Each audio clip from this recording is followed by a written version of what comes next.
ఈడ్చుకెళ్లారు, చంపేశారు. నా తల్లి విషయంలో ప్రభుత్వ ఆసుపత్రి సిబ్బంది క్రూరత్వం. నెల్లూరులో ప్రభుత్వ సర్వజన ఆసుపత్రిలో వైద్యం కోసం వెళ్తే ఎలాంటి దారుణమైన సిచ్యువేషన్ ఉందో కళ్ళకు కట్టినట్టుగా అప్పుడు వెళ్ళి కలెక్టర్కి ఫిర్యాదు చేసింది బాధితురాలు.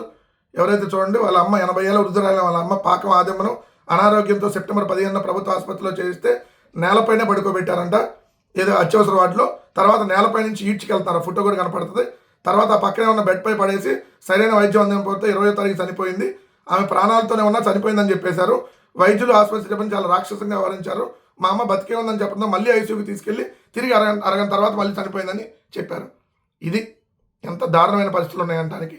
వైద్య ఆరోగ్య శాఖ మంత్రి సత్యకుమార్ యాదవ్ సొల్లు కబుర్లు చెప్పమంటే నెంబర్ 1గా చెప్తా ఉంటాడు. ఎలాంటి పరిస్థితులు ఉన్నాయో చూడండి. ఈరోజు దారుణమైనటువంటి పరిస్థితులు ఆంధ్రప్రదేశ్లో ఉన్నాయంటానికి ఇది కళ్ళ కట్టినట్టు కనపడుతున్నటువంటి సంఘటన. మొన్న కేజీహెచ్ కావచ్చు, ఎక్కడ మొన్న మెడికోల్కి ఎలుకల కొరికినటువంటి పరిస్థితి మెడికోల్ ఏలూరులో.